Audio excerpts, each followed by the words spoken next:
From Wish TV and the All Indiana Podcast Network, this is the News 8 Daily 8 Podcast, a Wish TV News 8 update. Hi, this is Hannah Mordo, and this is your News 8 Daily for Tuesday, March 3rd.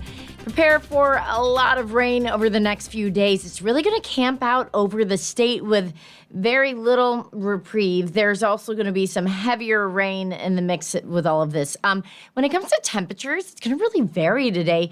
Here in Indianapolis, we're going to hang out in the 40s, but it's going to really warm up in southern Indiana. Temps could soar to the 60s there, so just kind of depends where you're at today.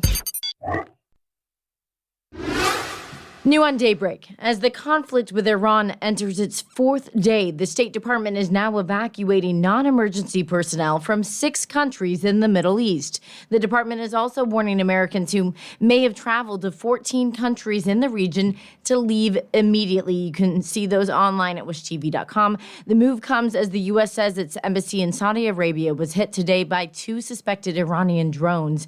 There were no initial reports of injuries. The U.S. also says it is shutting down its embassy in Kuwait until further notice. Iran says a mass funeral is underway for 168 students the country says were killed when the U.S. or Israeli airstrikes hit a girls' elementary school in the southern city of Minab. The school is about 200 feet from an Iranian military base. A spokesperson for the U.S. Central Command says they are aware of the reports of damage and deaths at the school and are looking into them. CNN is reporting that the Trump administration will brief members of Congress on the battle with Iran. It comes as critics blast the administration for conflicting accounts of the reason the U.S. launched the attack alongside Israel. CNN's report says Defense Secretary Pete Hegseth and Secretary of State Marco Rubio will be among those briefing members of the Senate and House this afternoon. Officials say the fighting has killed at least 6 U.S. service members so far. When announcing the attacks over the weekend, President Trump said Iran's nuclear weapons efforts posed an imminent threat to Americans.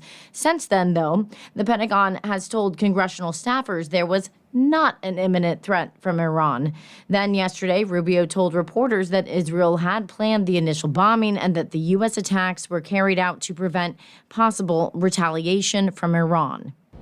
There absolutely was an imminent threat, and the imminent threat was that we knew that if Iran was attacked, and we believed they would be attacked, that they would immediately come after us. And we were not going to sit there and absorb a blow before we responded. There was no imminent threat to the United States of America by the Iranians. Democrats are calling for a war powers resolution this week requiring the president to get congressional approval to continue the strikes on Iran.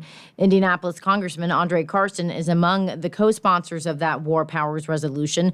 Carson posted on X right after the U.S. launched the attack on Iran, saying the resolution would rein in what he called Trump's reckless and illegal wars. Carson says we need to meaningfully strengthen democracy without another open-ended war. Republican Congressman Marlin Stutzman tells News 8 he backs the president's decision. He gave them obviously plenty of notice that there was a timeline, whether he should have come to Congress. There's been a lot of conversations, and I'm sure we'll have those conversations again soon. I don't think that he needed to for this initial action to be taken place. Supporters of limiting Trump's war powers say they hope to force a vote of the resolution by Thursday. Here in Indianapolis, there are dueling demonstrations focused on the war with Iran on Monument Circle. News 8's Scott Sandoval spoke to people opposed to the war and some Iranians living in Indiana who back the military strikes.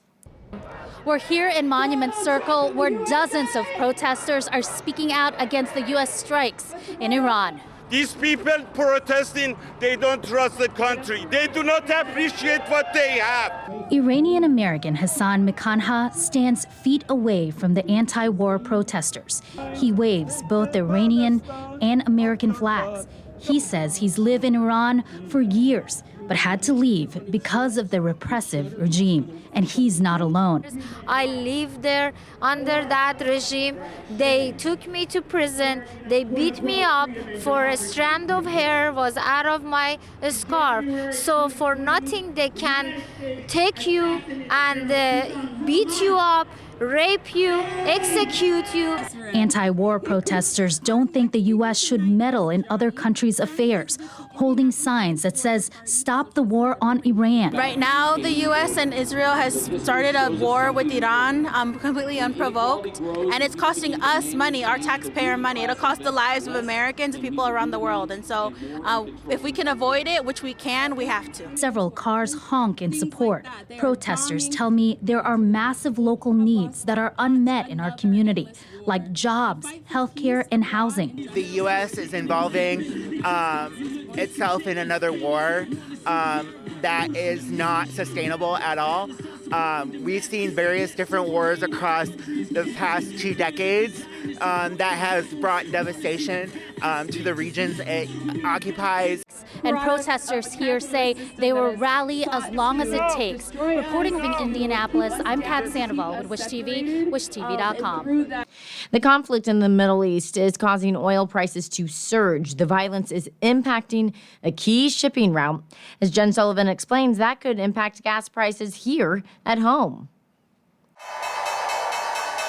As markets opened Monday, stocks plummeted. Oil prices surged more than 6%. These numbers giving the first glimpse of how escalating tensions in the Middle East could impact the U.S. economy. That geopolitical price premium can go up or down based on what's happening in the rest of the world. Mason Hamilton with the American Petroleum Institute says gas prices are already up. For the first time this year, the national average for a gallon of regular gasoline is at $3, according to AAA. Saturday, the U.S. and Israel launched a massive and coordinated attack on Iran. An Iranian regime armed with long-range missiles and nuclear weapons would be an intolerable threat. In response, Iran has launched a wave of retaliatory strikes on U.S. military bases, targets in Israel, and across the Middle East. The violence is disrupting oil shipments. This tanker struck in the Strait of Hormuz by a U.S. missile, according to Iranian state media. The oil tankers are not going through it as missiles are flying. And in fact, we've got reports of at least 4 tankers that have diverted away or are dropping anchor. The Strait of Hormuz is a major shipping route. Roughly 20 million barrels of oil pass through there a day. That's about 20% of the world's oil consumption. Some crude oil can leave this region via pipeline, but it's the equivalent of trying to push a watermelon through a golf hose. It's not enough, and there's too much trying to go through too little of a route. Hamilton says as long as this violence continues, gas prices will remain high. But it's too early to predict just how much more consumers will be paying for gas. For Consumer Watch, I'm Jen Sullivan. Here in Indiana, some people living in Arcadia are back in their homes this morning after emergency crews issued an evacuation order for a gas leak yesterday. The Hamilton County Emergency Management Agency issued the urgent evacuation order. I know I got a push alert to my phone overnight. Arcadia police say an independent contractor doing fiber work in the town struck a large gas main. Officials urged people within a quarter mile of West East Street and Howard Avenue to evacuate until the issue is fixed. Officials say that includes about 200 people. As of around 10:30 last night, emergency management cleared most of the evacuation order. However, people living in the 200 block of East Howard Avenue are still not allowed to return to their homes. Governor Braun is asking for parents' feedback on the state's new social media laws for minors. The bill requires some features to be blocked for social media accounts for children under 16 years old. These features include infinite scrolling and algorithm-generated content. It also requires separate parental controls. The governor said the bill is not perfect, but it's a good start. It does the best you can get done in a short period of time. I think it'll be the catalyst for more to come. We're asking parents to weigh in, stakeholders to weigh in, and I made it clear to big tech that Indiana is not going to stand by and that you should be able to fix it, not to where we have to legislate it. If there are any other social media rules to add, they will have to wait until the 2027 legislative session in January. Wish TV is your education station. Hamilton Southeastern School Superintendent is stepping down. Superintendent Patrick Mapes announced he is resigning yesterday. He will step away from the role in April, on April 13th. Mapes came out of retirement to become Hamilton Southeastern Superintendent. He had previously served as superintendent for Perry Township Schools for about 7 years. In a statement, Mapes said, "I am not sure what my next chapter will hold, but I am ready for a different challenge. Thank you for the opportunity to serve the district." The Hamilton Southeastern School Board is expected to release details for the transition process in the coming days. An investment firm says it plans to buy the energy company AES in a multi-billion-dollar deal. AES says the deal will give the company more financial flexibility. But as News 8's Malia Van Ostrin explains, some consumer advocates say you should pay attention to what new ownership means for your utility bills. AES Corporation has agreed to be sold to a group of global investment firms, including Global Infrastructure Partners, which is part of BlackRock. The new owners plan to make the company private. Kerwin Olson, executive director of Citizens Action Coalition, which represents utility customers, says ownership changes like this could negatively affect customers. Higher rates, poor customer service, disinterest in the community, if you will, understanding the needs of the community, being a good community partner, but I think above all else, very, very concerned about the fate, if you will, of monthly electric bills. As Olson sees it, this acquisition is about one thing. This is about AI data centers. I mean, we all are well aware of AI data centers, the massive build out, if you will, in Indiana and elsewhere. They require enormous amounts of electricity. What do monopoly electric utilities do? They sell electricity. In order to sell electricity, you need a lot of assets. Jay Morse, chairman of AES's board of directors, said the transaction maximizes value for stockholders and provides compelling cash value. AES has a significant need for capital to support growth beyond 2027, particularly given the significant new investments in both U.S. generation and utility businesses. AES Indiana says the company will continue to operate locally and remain a regulated utility. Olson says state regulators need to closely look at the deal to ensure customers are protected and rates remain fair. He says the state of Indiana should have some say over who owns public utilities. As a ratepayer of AES, I would certainly be reaching out to the governor's office, to the Indiana Utility Regulatory Commission, as well as your representatives at the State House, your state senator and your state representative. The deal is expected to close late this year or early next year. In Indianapolis, I'm Malia Van Ostrin for Wish TV and WishTV.com. In Colts Watch, the team's head coach, Shane Steichen, will be the offensive play caller for the Colts in 2026. That topic came up last week at the Combine. Several head coaches decided to give up play calling duties. Steichen confirms he will not be one of those coaches. Steichen says he got the job because of his offensive mind. That's something that I really enjoy doing, personally. I really enjoy doing it. I think that's part of the reason I got hired here, is to do that. And so that's a part of, being a head coach, that it's an aspect that I really enjoy doing. Steichen's play calling helped the Colts reach an 8-2 start to the season before quarterback Daniel Jones' season-ending injury.